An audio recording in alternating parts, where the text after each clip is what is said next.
Everyone, কেমন আছো তোমরা সবাই? আজকে আমি একটা নতুন ব্লগ নিয়ে চলে এসেছি। ওখানে আমি নিয়েছি চাল বাটা, চাল ভিজিয়ে রেখেছিলাম। এখানে চাল আমি মিক্সার করে নিচ্ছি। দেখো চালগুলো আমি মিক্সচার করে নেওয়ার পরে দেখো এই দিকে আমি এগুলো কি বলো তো, কুমড়োর ফুলের বড়া। কে কে খেতে ভালোবাসো? দেখো কুমড়োর ফুলটা আমি এখানে যা যা মশলা দেওয়ার আমি তাই দিয়ে একেবারে ম্যারিনেট করে নিয়েছি। তারপরে দেখো আমি এইদিকে কড়াইতে তেল গরম বসিয়ে দিয়েছি।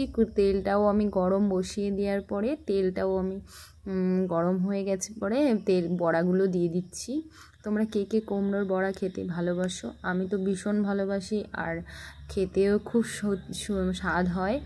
তো তোমরা কে কে খেতে ভালোবাসো প্লিজ কমেন্ট করে জানিও। আমার তো ভীষণ ভালো লাগে কুমড়োর ফুল খেতে। দেখো তোমাদের জন্যে কুমড়োর ফুলটা আমি ভেজে নিচ্ছি। তারপরে দেখো এইদিকে ভাজা হয়ে গেছে। তো আজকে আমার মেনুতে কি কি ছিল দেখো, এইদিকে ছিল, তারপরে আমি বিট আর গাজর কুচিয়ে রেখেছিলাম। এইদিকে আমি বিট আর গাজরগুলো ভাজা বসিয়ে দিয়েছিলাম। তো সেগুলোই দেখাচ্ছি, ওটা প্রায় ভাজা হয়ে গেছিলো। তো দেখো বিট আর গাজর ভাজা খুব একটা পুষ্টিকর খাবার।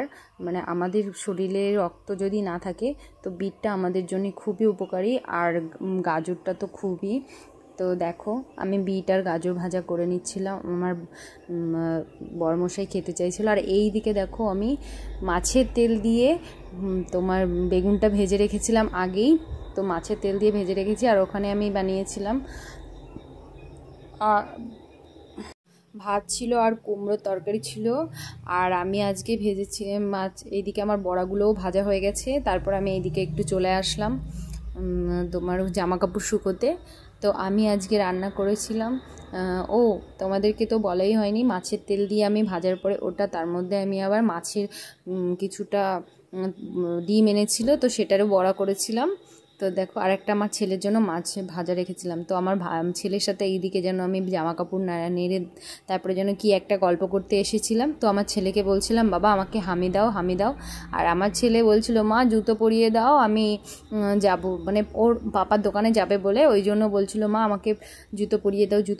তো আমি বলছিলাম, না বাবা একা একা যেতে হবে না। তো তাই দেখো আমার গাজর আর বিট কাটতে গিয়ে আমার হাতটা কেটে গেছিলো। তো সেটাই একটু তোমাদেরকে দেখাচ্ছিলাম। আর দেখো একটু ভালোই কেটে গেছে, মেশিনে কুচোচ্ছিলাম। তো মেশিনে কুচানো তো ভীষণ একটা হাতে জ্বালা করে।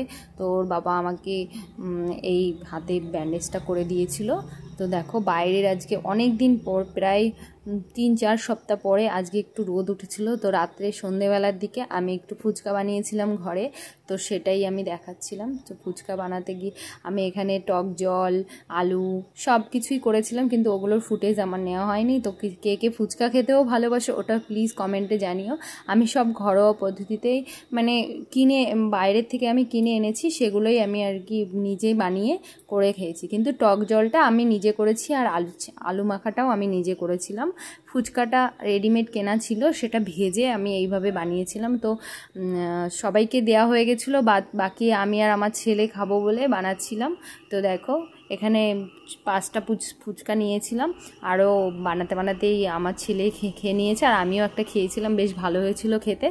তো দেখো ফুচকাগুলো কিন্তু খুব সুন্দর ভুজিয়া টুজিয়া দিয়ে, তোমার টক দই দিয়ে, আর আমি ঘরের মধ্যে একটা চাটনি বানিয়েছিলাম। তো চাটনিটা খেতে খুব সুন্দর হয়েছিল, সবাই তো বলছিল খুবই সুন্দর হয়েছে। তোমরা কে কে খেতে ভালোবাসো ফুচকা?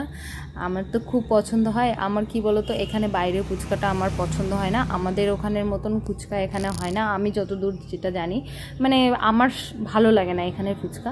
তো দেখো আমি তারপরে একটু খেয়ে নিচ্ছিলাম, একটু ঢং করে নিচ্ছিলাম যে দেখো কেমন হয়েছে খেতে।